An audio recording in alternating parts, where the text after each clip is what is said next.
Welcome to the recap of UFC 126, Silva vs Belfort, in which the main event, Anderson Silva proved again why he is pound for pound king in all of MMA, with what could only be described as something you could say out of the movies, in what was a front kick finish to the phenom Vitor Belfort. Anderson Silva coming a lot of criticism for his past performances against Patrick Cote, Thales Leites, Demian Maia for not looking for the kill. In the first 3 minutes of this fight, it looked like it could be another one of those fights. Very tentative Anderson. Vitor Belfort, for someone who is renowned for bringing the fight, didn't look very courageous and going for that kill straight off. When they did eventually engage, Vitor Belfort landing a nice punch on Anderson Silva.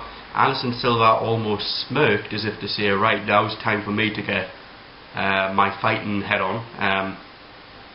So the next moment, Anderson threw a nice head kick. Vitor ducked it, pushed Anderson to the floor, then went to land what could only be described as a massive ground and pound punch. But Anderson, very clever, great scrambles, gets himself back up before that punch could hit.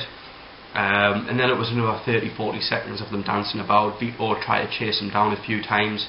Anderson's brilliant head movement as always, counteracting that. And then Anderson threw a front kick, which afterwards he described as being taught by movie action legend Steven Seagal, which is pretty weird since he hasn't fought mixed martial arts before. Vitor dropped like a sack of potatoes, looked down. Anderson was a bit tentative to jump into his guard. I don't think he realised Vitor was as out as he was. Vitor's eyes were rolling in the back of his head. It didn't even need the two extra punches that Anderson landed on him, the precision strikes there. But the thing I like about Anderson Silva's ground and pound is when a lot of people knock someone down, they go in the swing for the fences. Anderson Silva is so precise with his ground and pound. Some nice straight punches from above, and Vitor Belfort out. It has to be said, it's the first time I can remember off the top of my head that Vitor Belfort's been knocked out in that kind of way. Obviously Randy Couture had the two stoppage wins over him, but they got from a barrage of punches. It took 10-15 minutes for that to come into effect. So Anderson Silva, after what can only be described as being dominated for 4.5 rounds by Chael Sonnen, come back in this fight and looked absolutely wonderful.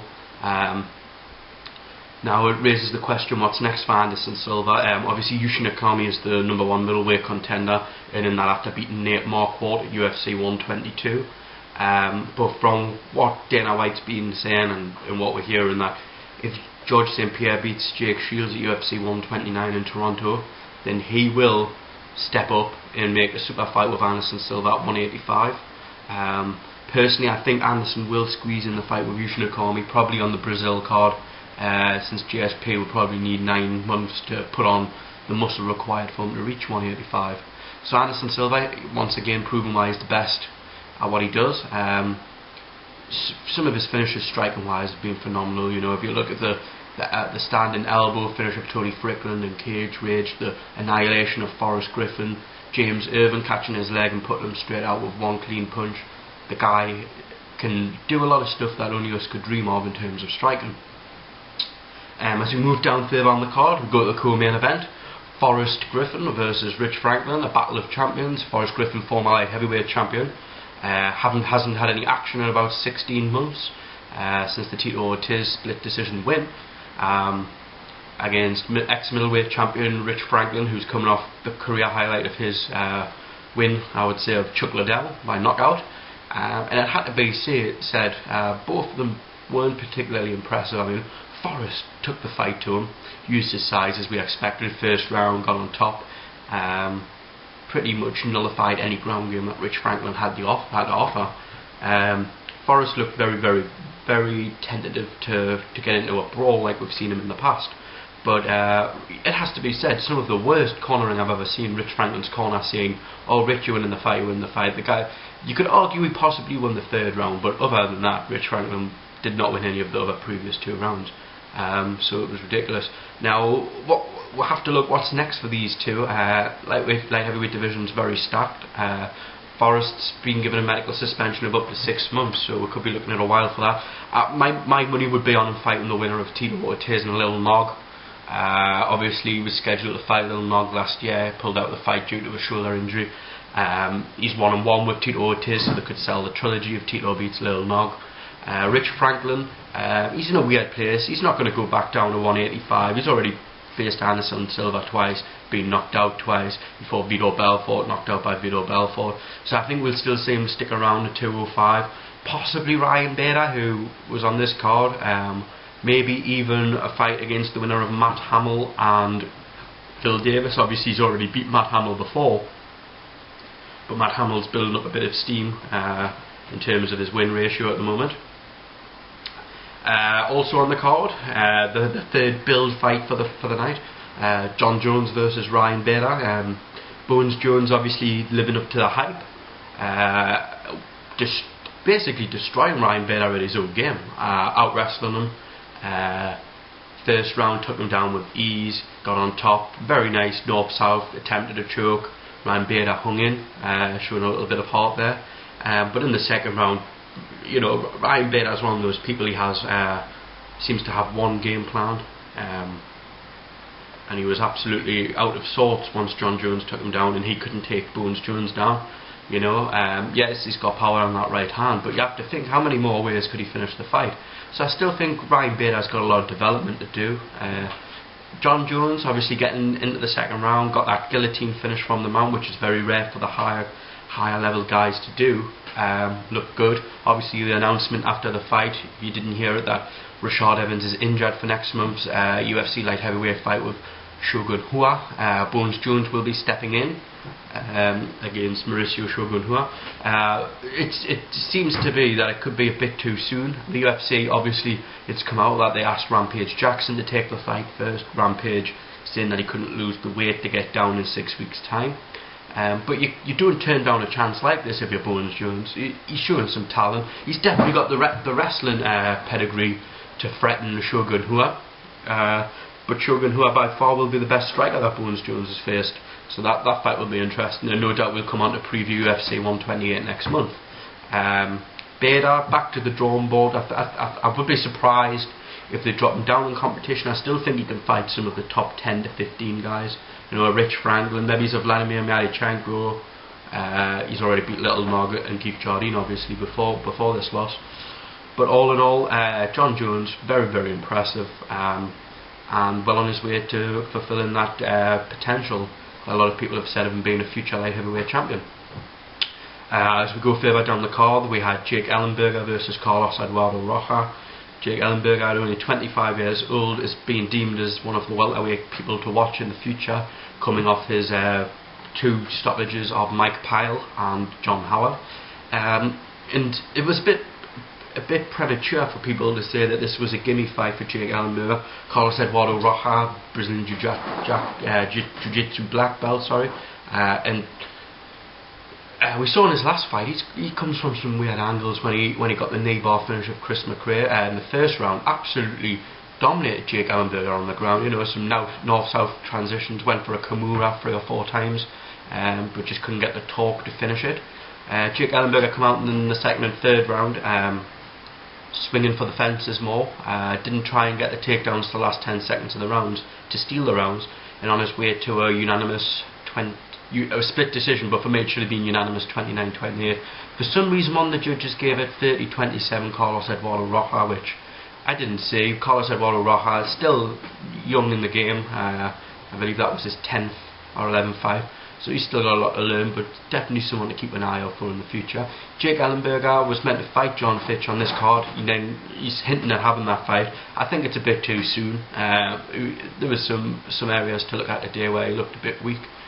It would be more than likely that they might give him someone around about the same level as what Rocha is, someone like Mike Pierce next, so we have to keep an eye out on that. The final card, and the first card that was shown on the main card, was Miguel Torres against Antonio Banuelos. Miguel Torres, former WEC bantamweight champion, making his UFC debut. And it has to be said, despite some criticism from Joe Rogan, which I thought was a bit unfortunate about it, because I didn't buy into it, Miguel Torres fought a very, very clever fight. He's the tall one. I think he's one of the tallest bantamweights in the division. So for him, using his distance, using the jab, which he did, was crazy not to do. Because if you get inside, Antonio Banuelos has a better chance of stopping it. And we've seen it in the losses to Joseph Benavides and Brian Bowles for Miguel Torres, that it's sometimes when he gets into these brawls that he's absolutely dominated by smaller guys. Antonio Banuelos did not look like he had anything to offer, which was surprising. He trains from the pit with Liddell and John Hackelman. He saved it to the last 10 seconds to come for him, which was a bit disappointing. But all in all, Miguel Torres well on his way to a unanimous decision win. Next for Miguel Torres, I think it's too soon for him to start pushing for a title shot. I think we might see him fight someone on the up. Maybe it's Demetrius Johnson, who fought on the preliminary call with a win over Kid Yamamoto, which we will get into. Possibly Brad Pickett, who's coming off a good performance. But all in all, it was very, very disappointing for Antonio Banuelos. And I think he'll probably be cut by the UFC and look for some more fights to get his resume up.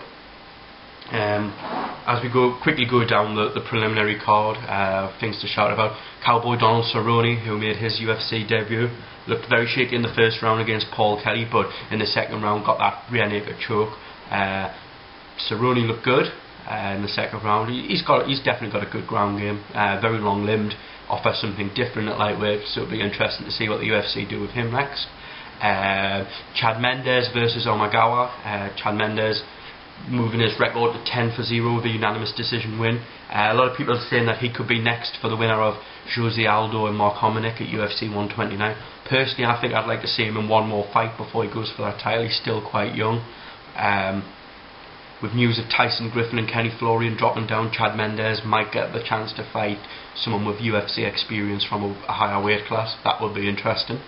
The fight that was shown on Facebook, Demetrius Johnson, as alluded to earlier on, unanimous decision win over Kid Yamamoto. Kid Yamamoto, coming with a lot of hype, was pretty disappointing. Demetrius Johnson, brilliant takedowns, brilliant combinations, very quick hands, and deserved the win and looked far more impressive than I'd ever seen him in the WEC. The three preliminary fights which weren't shown, I think they might have been shown on the main card but weren't live. Paul Taylor stopped tough veteran Gabe Rudiger. Paul Taylor's been a very on the run of 2 defeats, but since he's dropped down to 155, I think he's looked a lot more comfortable than at 170, and destroyed Gabe Rudiger in this fight. Also Kyle Kingsbury, 21-second stoppage of Ricardo Romero, who's coming off a Seth Petrozelli win at UFC 116. Very impressive for the 21 seconds we saw him, with some nice knees to the body. And also in the first fight of the card, Mike Pierce stopped UFC newcomer Kenny Robertson in the second round. Pretty much a mismatch. Mike Pierce moves to 4-1 in the organisation and surely will earn himself some TV time now, and probably a step up in competition. So that's the recap for UFC 126. It was a good card. Anderson Silva victorious again. John Bones Jones going to get his title shot. So thanks for watching. If you enjoyed it, please keep an eye out. I will be doing the Strikeforce heavyweight tournament preview in the next few days. We'll be looking at the card on Saturday, but also at the tournament in general. So thanks for watching.